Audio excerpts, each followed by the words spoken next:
Bonjour Maïs, Bonjour, ça va, tu vas bien? ça va et toi? Bah écoute, très heureux de te recevoir aujourd'hui dans ce nouveau format, un peu plus long, un peu plus différent de ce qu'on a l'habitude de faire. Et justement, bah, on est là pour parler de toi et également de ta création, ton premier parfum et par la même occasion ta première maison. Dans un premier temps, je vais te laisser te présenter et nous dire un petit peu d'où tu viens, quel est ton parcours. Déjà, merci beaucoup pour l'invitation. C'est Avec toujours un plaisir. plaisir de passer dans la boutique qui change à chaque fois, de plus en plus belle à chaque fois que je viens. Merci beaucoup. Mhm, Je suis Maïs Ekan. Je viens à l'origine du sud de la France. Donc j'ai grandi à Aix-en-Provence, à côté de Marseille. mhm. Et c'est en partie pour ça que je m'inspire beaucoup de la Méditerranée, parce que depuis que j'habite à Paris, en fait, le côté méditerranéen, solaire, etc., ça me manquait pas mal. Et je voulais ramener un bout de cette Méditerranée-là sur Paris avec moi, dans ce qui m'entourait. Donc c'est vraiment ma source d'inspiration en principal.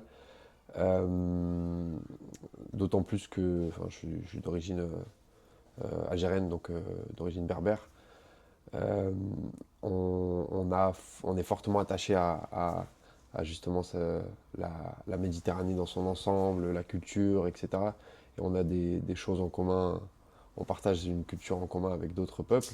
Bien sûr. Et je voulais vraiment en mettre en avant ça, ce côté mélange de culture méditerranéenne euh, euh, qui va s'étendre en fait du sud de la France jusqu'au Liban, l'Afrique du Nord, Oh, bien sûr, c'est l'Andalousie, vraiment etc. tous les bords de la Méditerranée. Exactement.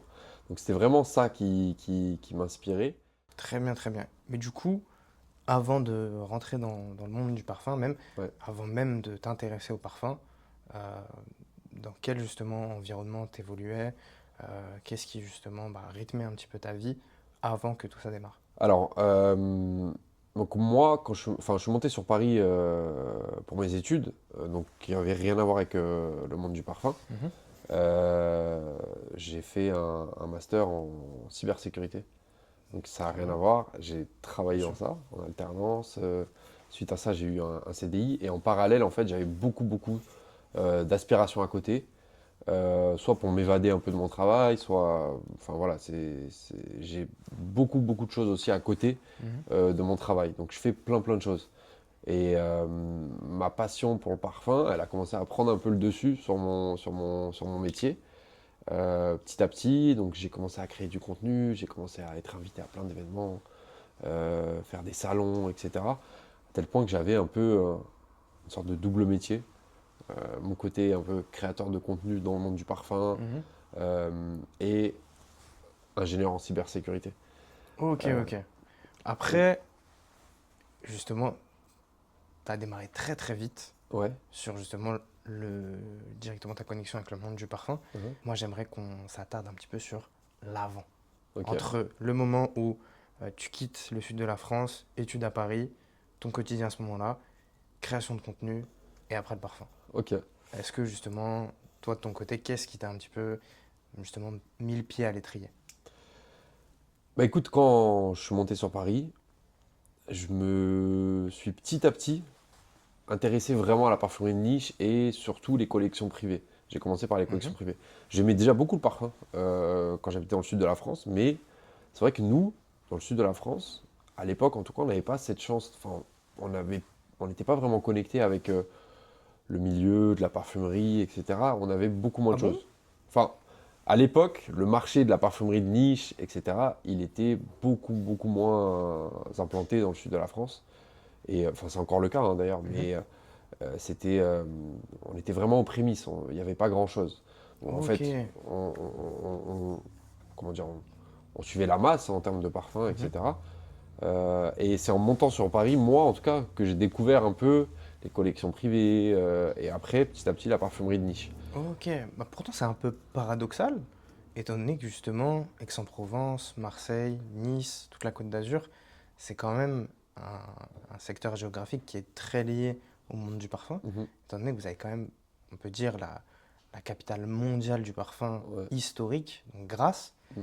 Et justement, c'est de là où justement les grands parfumeurs viennent, justement les grandes maisons sont implantées là-bas, où justement tire un ADN qui vient vraiment de, de cet environnement-là. Mais que toi, justement, de ton côté, grandissant dans cette région, il a fallu que tu montes sur Paris, qui est quand même vraiment à des centaines de kilomètres, pour justement te ramener à cet univers-là qui part de l'endroit où tu viens à Mm. l'origine. Mais après, ça me choque pas dans le sens où Paris, ça reste la capitale de la mode. Bien sûr. Enfin, tout est branché, on va dire, à Paris. Enfin, tout ce qui se crée en France, ça vient un peu à l'origine de Paris. Et certes, dans le sud de la France, tu vas avoir les matières premières, tu vas même au quotidien, dans la nature, tu vas sentir plus d'odeur qu'à Paris. Bien sûr. Mais par contre, le marché du parfum, le marché de la mode, etc., c'est beaucoup moins développé. En tout cas, c'était beaucoup moins développé. Ça a tendance à changer un peu, mais après, Paris, ça reste Paris, tu vois. Il Bien n'y sûr. a pas beaucoup de villes comme Paris dans le monde. T'as Paris, t'as Tokyo, t'as New York, et après, ça s'arrête là. Bon, elle est à Londres aussi. Mais Quand même. pour te dire, genre, ouais, le sud, certes, il y a Grasse, etc. Mais en vérité, c'est une petite partie de la population qui est vraiment intéressée par ça. Ok. Et le reste, ça se concentre sur Paris, hein, pour moi. Moi, après, surtout, j'imagine que c'est vraiment, quand il s'agit de Grasse, c'est vraiment un endroit qui est réservé aux professionnels, Moi j'imagine. aussi, ouais. C'est pas ouvert à tout Mm. le monde. Mais franchement, oui, très intéressant le fait que justement tu te sois imprégné de cet univers-là en montant sur Paris et justement, j'imagine en découvrant de nouvelles choses, de nouveaux environnements, de nouvelles personnes, de nouveaux lieux. Et justement, toi, comment le fait de passer d'étudiant à apprenti, jeune employé qui découvre le monde du travail, à justement t'évader, découvrir de nouveaux horizons, plus en perso, et justement le fait que tu te sois lancé un petit peu dans la création de contenu. Qu'est-ce qui t'a inspiré et amené justement à te mettre devant une caméra, parce que c'est pas un exercice Mhm. qui est simple tous les jours. Mm. Donc comment toi justement t'as ressenti ça au démarrage? Alors déjà, donc je suis tombé dans le parfum quand je suis monté sur Paris, un peu par hasard. Mhm. J'aimais déjà bien les parfums, j'aimais bien le parfumer, mais j'ai découvert la collection privée et les collections privées. J'ai commencé par Armani. En fait, Bien sûr. avant de monter sur Paris, moi j'avais pas forcément de salaire, j'avais pas forcément d'argent, j'étais étudiant. Mhm. En montant sur Paris, j'ai fait une alternance, j'ai commencé à avoir un petit salaire, etc. Et c'est là où j'ai commencé à vraiment m'y intéresser parce que je pouvais me permettre de m'acheter quelques parfums, des choses comme ça. Évidemment. Donc c'est là que je suis tombé dans le parfum. Et, euh, et, euh, et en fait, petit à petit, ben, moi je pense que c'est un peu comme tous les gens qui aiment les parfums de niche, mais plus tu découvres, plus tu as envie d'en découvrir, tu vois. Ouais, bien sûr. Et donc tu tombes dedans petit à petit. Après, t'es pas forcément acheteur, mais tu peux être juste un curieux, quelqu'un qui va sentir, etc. Et donc moi, c'était mon cas. Et j'adorais vraiment aller sentir des parfums aux Galeries Lafayette, à Printemps, etc. Sans forcément acheter, mais juste le fait d'y aller, tu vois, Ouais, découvrir de nouvelles découvrir, odeurs, des nouveaux parfums, des histoires aussi. J'aime beaucoup en évidemment. fait l'histoire qu'il y a derrière un parfum, le storytelling.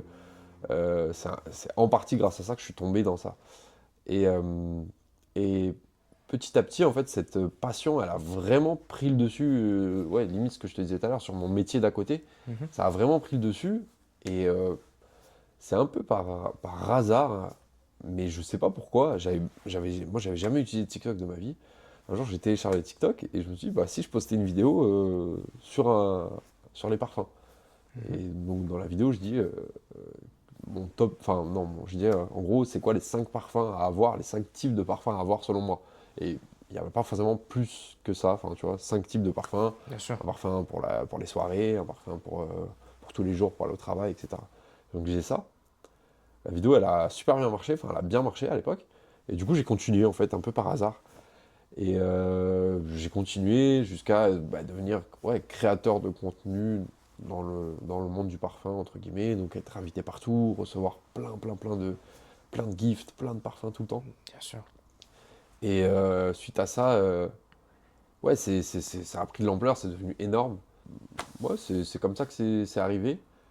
Mais il y a un truc par contre, c'est que moi, en fait, en parallèle de tout ça, j'avais déjà l'idée, mais depuis bien longtemps, de créer une marque de parfum. C'est vraiment quand je suis tombé dans les collections privées, etc., je me dis, mais moi j'aimerais bien créer une marque. Ça a l'air d'être un kiff de ouf et Mhm. j'aimerais trop me créer une marque. Et donc en fait, en créant du contenu, donc ma toute première vidéo, j'avais déjà moi en tête l'idée à Ah, terme donc de... depuis le Ouais, début, c'était quelque chose qui trottait un petit peu dans ton esprit exactement. de faire ta propre maison. Exactement. Très bien. Bah, écoute, c'est très intéressant.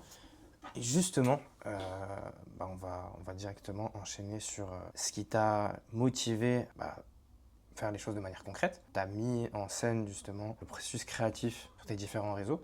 Donc les gens ont pu suivre un petit peu les démarches que tu as entamées pour créer ta propre maison, l'inspiration des logos, c'était du contenu qui était très bien produit. Et justement, j'aimerais qu'on revienne un petit peu sur ça. Tu nous expliques un petit peu quelles sont les inspirations plus concrètes, toi de ton côté, les défis que tu as pu rencontrer et justement ce qui a permis de lancer ta maison et ton premier parfum. Ouais, en fait, créer une marque de parfum, comme je te disais tout à l'heure, c'est un kiff, mais c'est un vrai métier. Enfin, si tu veux créer quelque chose de sérieux, il faut être professionnel, faut savoir dans quoi tu mets les pieds. Et créer une marque, ça nécessite forcément un investissement, un bel investissement. Tu Bien ne vas sûr. pas pouvoir produire des flacons, travailler avec des parfumeurs, etc., si tu n'as pas un minimum d'investissement. Donc la première barrière, elle est là, tu vois. Mhm. Elle est dans l'investissement que tu vas mettre, l'investissement financier et même personnel, tu vois, humain, de travail dans ce que tu vas mettre. Euh, enfin, pour moi, c'est un peu ça le plus dur, c'est se dire que bah, c'est un milieu un peu fermé aussi, tu vois. C'est pas tout le monde qui peut créer une marque de parfum, parce qu'il y a cette barrière-là un peu financière, tu vois, qui Oui, nécessite. bien sûr. Mais Après, surtout, ça reste une industrie. ouais, Donc j'imagine, toi, tu as dû un petit peu aller dans le dur en ce qui concerne le parfum. Peut-être un monde que pas tout le monde ne connaît, dans le sens où justement le produit final justement est un carrefour assez particulier, étant donné qu'on parle de produits cosmétiques, on parle justement de produits justement normés, on parle justement de création de flacons, donc de matières premières, que ce soit pour justement euh, le contenant et également le contenu. Et justement, toi, comment est-ce que tu as découvert justement toute cette facette-là et quelles ont été tes réactions? alors moi, j'ai pas commencé seul, j'ai travaillé avec des fournisseurs donc qui m'ont vraiment aidé aussi sur cette Mhm. partie-là. Et donc ça, c'était vraiment un vrai atout. Donc j'étais pas tout seul, tu vois, genre laissé à l'abandon. Et moi, en tout cas, j'avais besoin de cette motivation-là de travailler avec des personnes pour pas abandonner au moindre obstacle ou au Bien sûr. moindre, tu vois, à la moindre difficulté. Euh, donc ouais, enfin, c'est sûr qu'il y a beaucoup d'obstacles, beaucoup de difficultés, des difficultés logistiques, des trucs de conformité, tu vois, des Mhm. choses comme ça. Mais comme tu as dit, c'est une industrie et enfin, c'est comme ça dans toutes les industries. Après, tu vois, tu t'adaptes et c'est comme ça. Mais ouais, enfin, j'ai été pas mal aidé aussi, tu vois. C'est en partie pour ça que ça a bien fonctionné avec le temps et que ça a bien pris. Très bien, très bien. Concernant tes premiers pas en tant que créateur de parfum, le brief, en fait, l'univers que tu voulais transposer, on comprend bien, c'est un rapport avec ton enfance, Mhm. justement, le- l'endroit dans lequel tu as grandi. Mais on est justement sur un produit qui est vraiment très abouti. On sent qu'il y a beaucoup de choses derrière, que ce soit le logo de la maison, la forme du bouchon, le côté vraiment, euh, même en ce qui concerne l'odeur en soi, la signature elle est vraiment très particulière. Et toi justement, de ton côté, c'est quelque chose que tu avais au départ ou c'est une idée qui s'est construite petit à petit? Non, c'est vraiment une idée que j'avais au départ. Je m'étais toujours dit que si je créais vraiment une marque de parfum, le premier parfum s'inspirait de la Côte d'Azur, tu vois. Ok. Ça, c'est un truc que j'avais déjà en tête depuis longtemps. Et je voulais vraiment me laisser toute la liberté que je voulais. Je voulais que quand on sente le parfum, ça t'envoie une vague un souffle de liberté, tu vois, un souffle de bonheur. Dans le sens où moi, pour moi, le sud et un parfum d'été, ça doit être un parfum solaire, un parfum, tu vois, un peu joyeux, Mhm. quelque chose tu vois, qui te donne le sourire, etc. Parce Bien sûr. que c'est les souvenirs que j'avais et c'est les souvenirs que je voulais mettre dans le flacon. Quelque chose où tu dis, bon, bah, on est un soir d'été sur la Côte d'Azur, on a bien bronzé toute la journée, on a mis du monoeil, ce que tu veux, on a kiffé la journée. Mhm. Et là maintenant, on est bien bronzé, on est bien beau, tu vois, on rayonne et on s'habille et il faut le parfum là, tu vois, Bien pour sûr. cette étape-là, ce moment-là, le moment où tu t'apprêtes à sortir, tu vois, et à faire la fête ou peu importe, mais c'était vraiment ça que je voulais. Donc vraiment un parfum joyeux, un parfum très solaire, tu vois. Séduisant aussi parce que je voulais vraiment que le parfum soit quand même séduisant Oui, et bien sûr. qui plaise beaucoup et qui me plaise à moi aussi, hein. Ouais, on voulait, fallait mettre un peu tout ça déjà à l'écrit pour organiser un peu tout ça et après dans l'odeur et dans le flacon.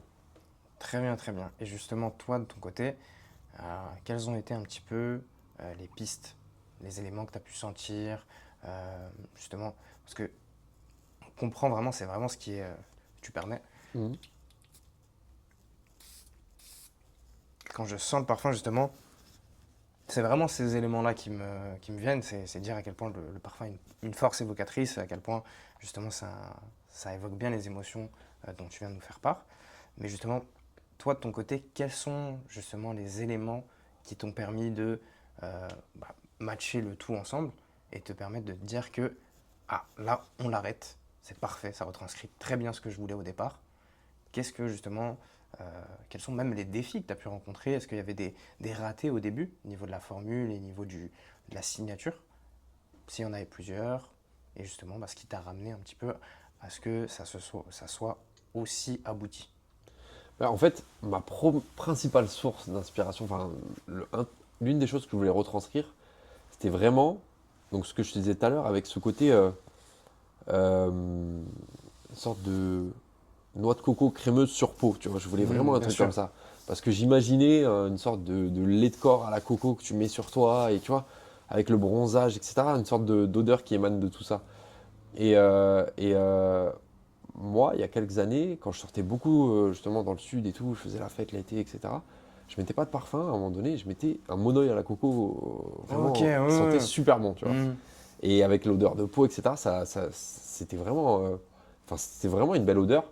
Je voulais pas forcément retranscrire exactement ça, Mhm. mais je voulais qu'il y ait aussi en partie cette inspiration-là, tu vois, ce côté un peu, Ouais, bien sûr, et c'est vraiment ce qui en ressort. Il y a un côté vraiment limite avec la peau. Il y a ce côté vraiment euh, très chaleureux, ouais, justement, et surtout c'est quelque chose limite qui embaume. C'est très doux mhm, comme odeur, surtout quand il évolue. On le sent là. Au départ, c'est très fruité, très ouais. frais, mais il y a très vite ce côté-là, et franchement, je trouve que c'est très très bien retranscrit. Mais du coup, toi de ton côté, qu'est-ce qui t'a justement euh, permis d'avoir quelque chose d'aussi bien mis en scène dans le parfum. Bah, en fait, c'est plein d'allers-retours entre ton script avec les parfumeurs et toi tes idées, tu vois. Mhm. Déjà, tu ordonnes un peu tes idées, ce que tu veux faire retranscrire. Et plus t'es à l'aise avec ton idée, plus aussi tu vas réussir à partager ça à ton parfumeur ou ta parfumeur. Et le, le- on va dire que le premier jet, je pense enfin, le premier test, Mhm. c'est jamais quelque chose qui va vraiment satisfaire. Bien Mais par sûr. contre, tu as déjà un peu une direction, tu vois. Mhm. En général, ils vont te proposer plusieurs tests et tu as déjà quand même une direction, tu as déjà quand même une idée vers laquelle tu veux aller. Et en fait, au fur et à mesure, en fait, c'est un peu des allers-retours entre ce que tu ressens en sentant le parfum, en échangeant avec les parfumeurs. Tu vois, j'ai fait beaucoup d'allers-retours dans leurs ateliers, etc. On a fait vraiment pas mal de travail sur ça. Et j'essaye vraiment de les rentrer dans mon monde, tu vois, parce que Bien sûr. les parfumeurs, elles n'ont pas grandi forcément là où j'ai grandi, Mhm. elles n'ont pas forcément mon âge, elles n'ont pas forcément mes inspirations, etc. Et donc j'essaye vraiment de les rentrer dans mon univers, tu vois, même je leur envoie des musiques, je leur envoie des photos, des vidéos même de mes vacances, enfin des choses comme ça, Mhm. pour vraiment qu'elles comprennent qui je suis et ce que je veux faire retranscrire à travers le parfum, tu vois. Parce que parce que c'est des humains et qu'elles n'ont pas forcément les mêmes centres d'intérêt que moi ou les mêmes souvenirs ou peu importe, tu vois. Bien sûr. Donc le, je pense qu'il faut vraiment les rentrer dans ton monde, tu vois. Et après, c'est des professionnels, donc ils ont l'habitude et ils finissent toujours un peu par comprendre en fait petit à petit vers là où tu veux aller. Et c'est un travail étape par étape en fait jusqu'à obtenir ce que tu veux. Oui, mais justement, c'est le charme de la profession. Ouais. C'est le fait justement de pouvoir bah, cristalliser des émotions et les retranscrire sous la forme d'odeur. C'est vraiment C'est pour ça que c'est un métier qui nécessite énormément de connaissances. Et surtout, pour moi, les parfumeurs, ils ont une grosse part de créativité, Ouais. étant donné que justement, ils vont prendre des émotions et justement, ils vont les transposer dans quelque chose de physique, de Mm. matériel, pour qu'au final, justement, l'interaction avec la personne qui va le sentir, donc purement sensorielle, soit tant évocateur. Et franchement, pour ça, toi, de ton côté, euh, le fait d'avoir, je pense, les avoir immergés dans ton univers, je pense que euh, ça a dû, euh, ça a dû faire en sorte que la formule soit aussi aboutie au final. Mais justement, toi, de ton côté, euh, sur les premiers jets, qu'est-ce qui a fait en sorte que tu te dises, on s'arrête sur celui-ci et pas un autre?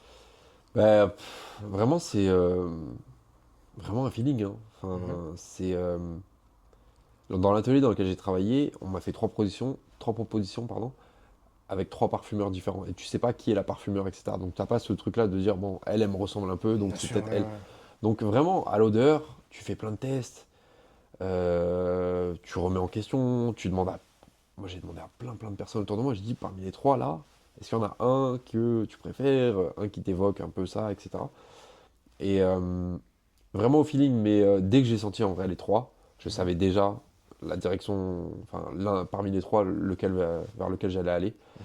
Après, par contre, je savais qu'il fallait encore travailler quand même dessus, tu vois. Mais en termes de, ouais, de sensations, il y en a un qui sortait vraiment du lot et c'était vraiment vers celui-là que je voulais aller. Par contre, les autres, ils sentaient très bons aussi, mais c'était pas l'image que j'avais de Donna Riviera dans Ouais, ma bien tête. sûr. Vis-à-vis des premiers retours que tu as eus justement sur les parfums que tu faisais tester. J'imagine que c'est ton entourage proche. Ouais. Justement, est-ce que tu voyais justement que eux aussi euh, ressentaient cette image, ces émotions que tu voulais transmettre au départ? Euh, sur le premier, pas forcément, justement. Mhm. Mais au fur et à mesure, en fait, au fur et à mesure des tests, etc., plus ça allait, plus ouais, on sentait un truc, tu vois. Et vraiment, j'essaye de faire sentir à, ouais, certes, des proches, Mhm. mais pas que. Vraiment, même, ça m'est déjà arrivé en soirée, par exemple, de prendre des échantillons avec moi. Mhm. Et bah, en discutant avec des gens, ah, mais d'ailleurs, t'en penses quoi? Tac, ça, c'est le parfum que j'ai créé, etc. Qu'est-ce que t'en penses, etc. Et c'est vraiment, je pense qu'il faut aussi être détaché de la flatterie ou, tu vois, parce que tout le monde a ses propres goûts et tout le monde Bien sûr. n'est pas dans un processus créatif de parfum, etc. En fait, c'est un autre univers, il faut penser un Mhm. peu différemment. Et donc forcément, je prends les avis extérieurs quand je crée, mais je vais pas focaliser toute ma création sur ça, tu vois. Vraiment, ça fait partie, c'est un pourcentage dans mon choix final, mais c'est pas à 100% du choix. Par contre, quand je commence à avoir vraiment le résultat final, quand je sais que voilà, je suis plus ou moins à une étape ou deux de le terminer, là, ouais, c'est vrai que les avis comptent un peu plus, tu vois. Mhm. Bien sûr. Et ouais, enfin, quand j'ai reçu le dernier, enfin, celui qu'on a sélectionné, du coup, je l'ai senti, je disais, ah, non, genre, je savais, tu vois, je me disais, ah ouais, non, c'est trop, genre, Bien c'est sûr. ça, tu vois. Et d'ailleurs, enfin, donc je l'ai fait sentir à plein de gens autour de moi, etc. Genre, j'avais plein de bons retours. Des gens ils me disaient, ah, genre, c'est exactement ce que tu décris, tu vois. C'est Ouais, exactement la ouais, bien sûr. sensation que tu nous avais dit. Et donc, enfin, ça fait plaisir, tu vois. Genre, tu sais que t'es vers la fin, quoi.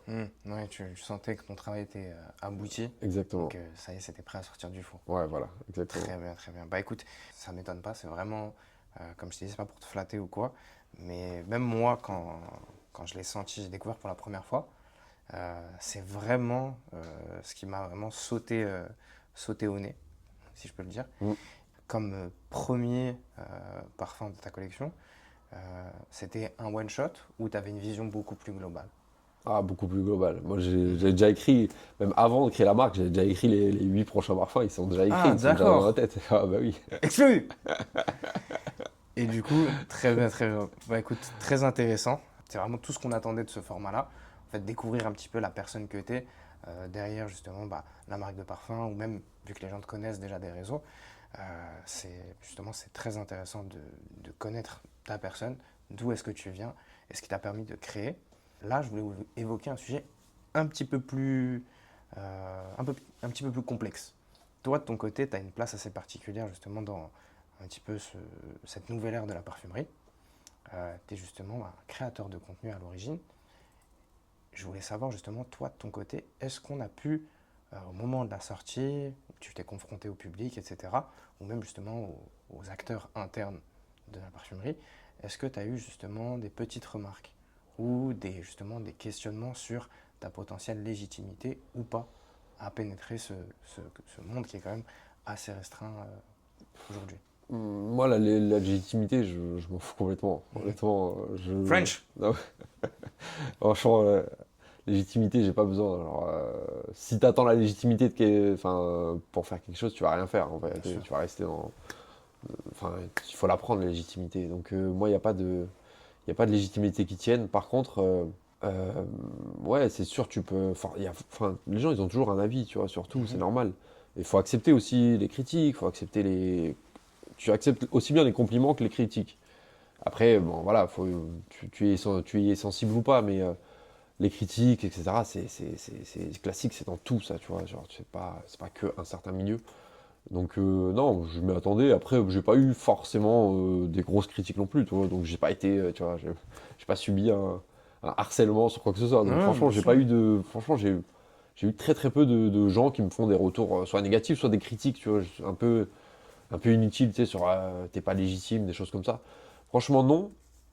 Et même si j'en avais eu, j'aurais pas été du tout sensible à ça. Par contre, il y a un truc aussi, c'est que certes, j'étais un créateur de contenu régulier, TikTok, etc. Mhm. Et je me suis vraiment, vraiment beaucoup retiré volontairement parce que ça correspondait plus à ce que je voulais faire Mhm. et que ouais, à force de présenter beaucoup de parfums, etc., tu fais un peu le tour à la fin. Et vraiment, voulais revenir à un truc où c'est ma passion, donc je la garde pour moi sentir des parfums en boutique, etc., c'est quelque chose que je garde pour moi et que je vais plus forcément partager parce que tu commences à faire le tour de ta création de contenu, Mhm. etc. Et aussi parce que je trouve que le marché évoluait très très vite et que je voulais pas être dans la course en fait à toujours produire plus, tu vois. Bien sûr. Donc je me suis retiré volontairement et c'est mieux comme ça.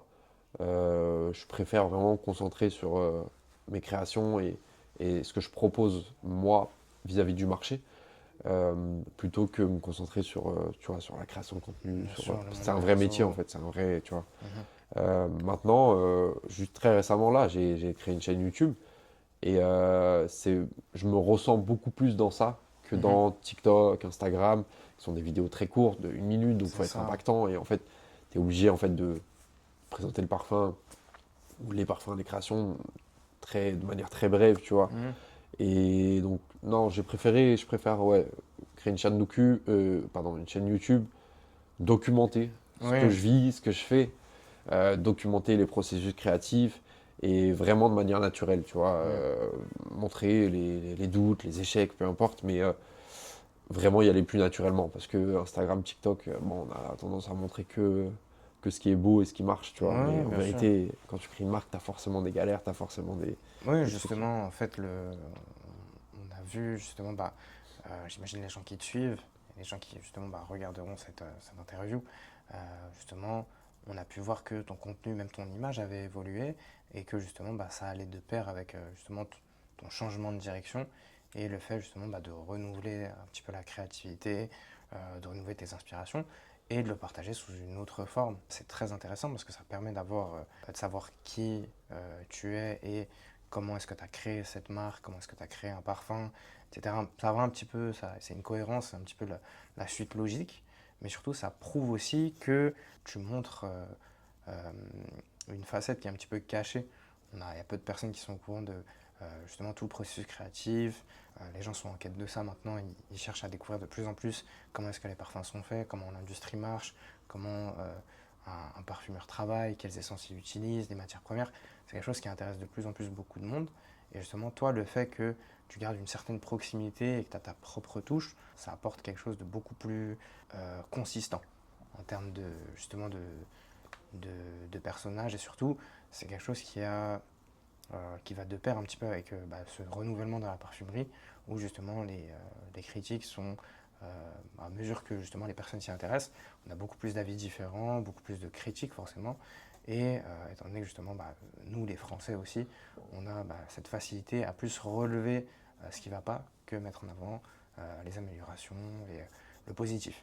Mais du coup, toi, de ton côté, le fait que tu aies justement cette facilité à parler, même tout ce qui t'a permis de faire ta propre marque de parfum, c'est très intéressant. Et justement, là, je voulais profiter de ce moment pour te poser la question, qu'est-ce que tu nous réserves de beau à l'avenir?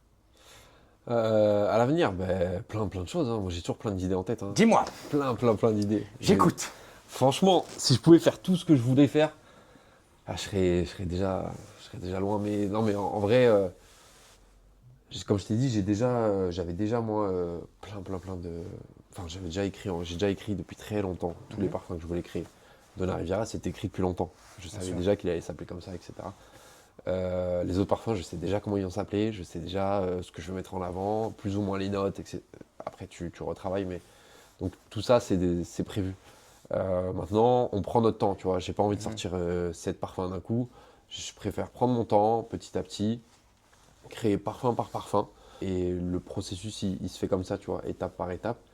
Mais les idées, elles sont là et il y a plein de projets, plein de beaux projets à l'avenir. Nous, ce qu'on fait, en fait, chez Miliana, c'est que par parfum, donc tu as forcément t'as l'univers autour et on essaye vraiment de mettre en avant autour de ça vraiment un univers visuel assez fort avec de la photographie, donc on va Mhm. faire vraiment principalement à l'argentique, avec de la vidéo, où on essaye vraiment de travailler pour avoir de la matière sensorielle ou pas, mais de la matière pour vraiment mettre en avant le produit et Mhm. l'histoire surtout, euh, le message qu'il y a derrière la création. Donc c'est des choses qui prennent du temps et ça nécessite vraiment de se poser et de vraiment travailler ça.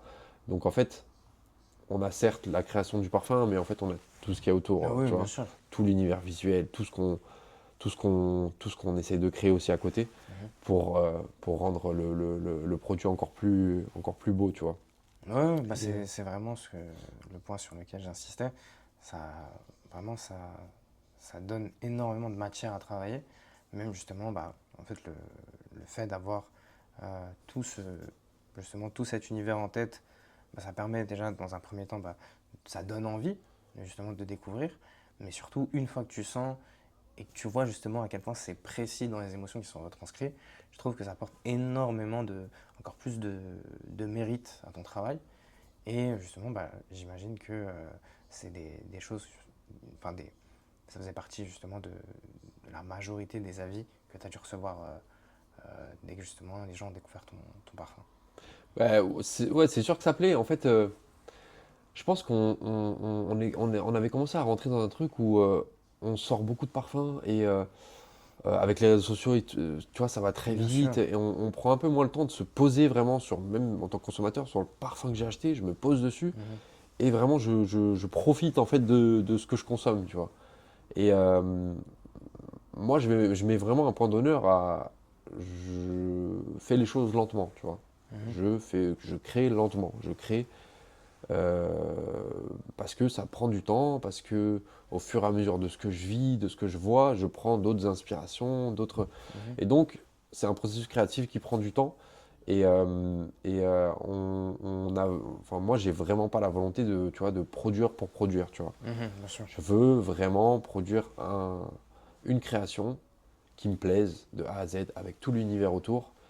Et une fois que c'est fait, bah, on se lance sur la deuxième et ça prend le temps que ça prend, tu vois. Mhm. Donc ça, c'est vraiment un truc, c'est c'est un truc sur lequel je bouge vraiment pas, tu vois.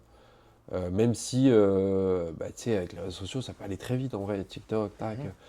Mais c'est pas du tout ce que je veux créer, tu vois. Ouais, bien sûr. Euh, je veux pas créer un parfum ou une création qui buzz sur TikTok et Mhm. après on passe à autre chose, on passe au deuxième, Ouais, etc. bien sûr. C'est pas du tout ce que je veux faire après. Ça peut être très bien pour d'autres marques, etc. Mais en tout cas pour Miliana, moi c'est pas du tout dans la stratégie.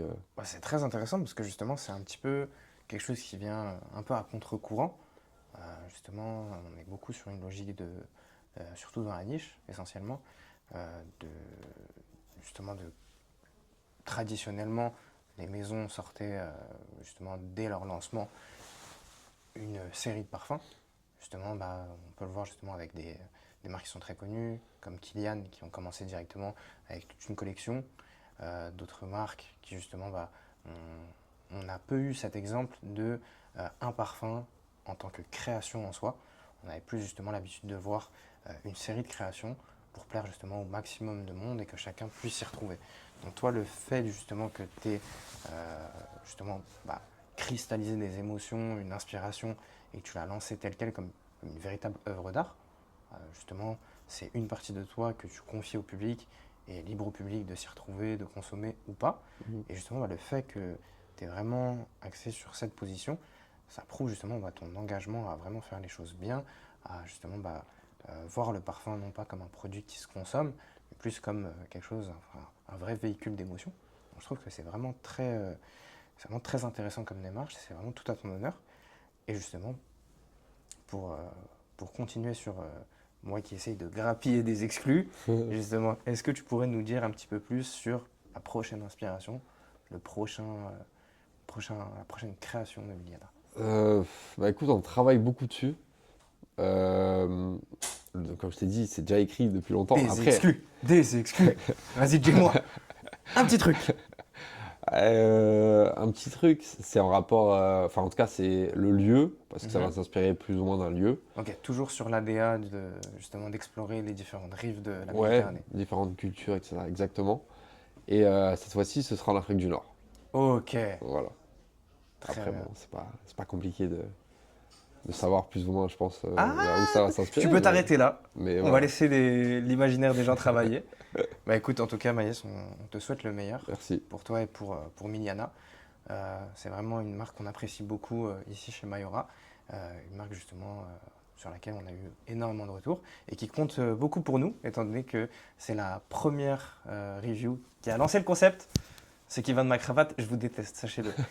Et du coup, écoute, on est ravis de t'avoir reçu justement pour lancer ce format-là. On est impatient de découvrir ce que tu nous réserves par la suite. Bah, merci beaucoup. Merci Ça me fait vraiment pour plaisir. tes réponses et pour ta franchise en tout cas. Merci.